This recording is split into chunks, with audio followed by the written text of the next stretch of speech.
Bonjour à toutes et à tous, bienvenue sur la chaîne des Chroniques du Baladin, la chaîne qui vous présente tous les aspects d'un univers de fiction imaginé par moi-même.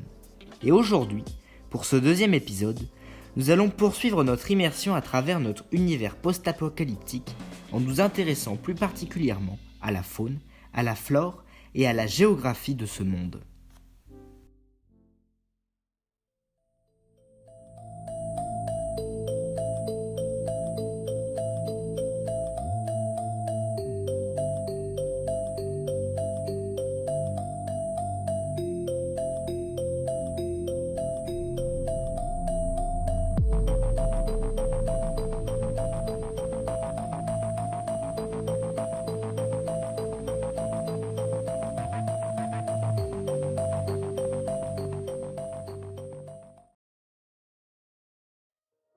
Le genre post-apocalyptique décrit généralement un monde dévasté par une catastrophe souvent nucléaire, mais parfois géologique et climatique. L'univers dont nous parlons n'échappe pas à cette règle. Et en effet, son climat est harassant et ses terres désertiques. La flore et la faune y sont peu répandues, et les humains peinent à y survivre. Néanmoins, l'extraordinaire capacité d'adaptation de l'homme avec un grand H a permis à l'humanité de subsister et à se développer dans quelques poches de civilisation. Mais dans cette vidéo, nous allons écarter les êtres humains pour nous concentrer sur cette vie animale et florale ainsi que sur son environnement. C'est d'ailleurs par ce dernier que nous allons commencer.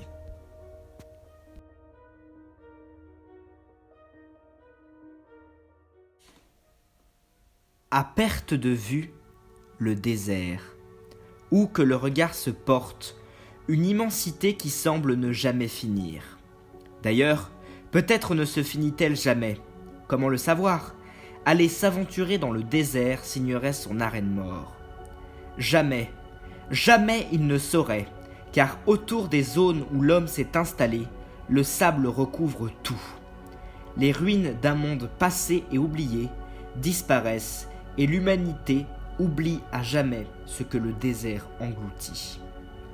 Le révérend Thomas le savait, un jour, lui aussi, le désert l'engloutirait. Mais malgré l'infinie expansion du sable, la vie ne disparaît pas complètement. À certains endroits, une faible végétation se développe. Des plantes basses, grasses, atrophiées, des plantes immangeables, mais dont il fallait se contenter lorsque la famine apportait la maladie et la mort dans les révérendries. L'eau, sans doute l'un des biens les plus précieux, ne se trouvait guère en grande quantité dans ces végétaux, dont l'existence était toujours un mystère pour les révérends. Comment pouvait-elle trouver de l'eau alors que l'homme, lui-même si ingénieux, ne parvenait pas complètement à contrôler cette ressource ? Qui semblait avoir une conscience propre et qui choisissait le jour où les fidèles cultiveraient et mangeraient, et le jour où ils mourraient de faim. Parfois, la pierre se hissait au-dessus du désert, et parfois, elle tentait même de toucher le ciel, et la montagne écrasait de sa taille la vision des hommes. Parfois immense, s'étirant vers des demeures divines, parfois s'allongeant sur des milliers et des milliers de kilomètres, enfermant de son corps les hommes qui ne pouvaient atteindre son sommet. La vie pouvait également se cacher, disparaître de la vue de l'homme ou plus généralement des quelques prédateurs que l'éternel enfer terrestre abritait. Se faisant si petit, se cachant dans les épaisseurs de poussière et de sable, ce que d'autres appelaient scarabée, se fait appeler entomo ou mavro entomo, l'insecte noir, le différenciant ainsi de l'insecte des oasis, Enchromo entomo, qui volait au-dessus des eaux, cherchant à échapper aux oiseaux réfugiés dans ces minuscules paradis. C'est d'ailleurs dans ces oasis, ces poches de vie au milieu de la mort, que l'arche, la basilique de pierre et de sable, centre de la hiérarchie révérende, étendait son influence, envoyant vassaliser ces rares sources d'eau. Mais la vie pouvait également prendre la couleur du sable et ainsi devenir le désert, comme les gros chats que l'on chassait pour leur pelage et pour leur chair. Ces rares animaux étaient les seuls, ou en tout cas les seuls dont l'existence était répertoriée parmi les connaissances des révérends. Les seuls que le sable laissait survivre, empêchant le développement d'une espèce au détriment d'une autre.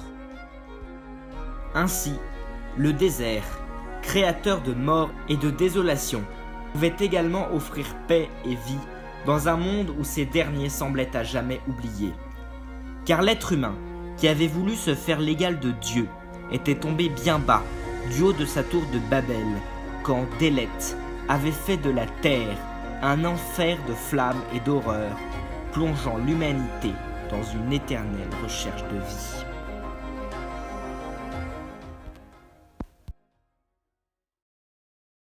Et c'est la fin de cette vidéo. Si elle vous a plu, n'hésitez pas à la liker et à vous abonner pour ne pas rater les prochaines vidéos.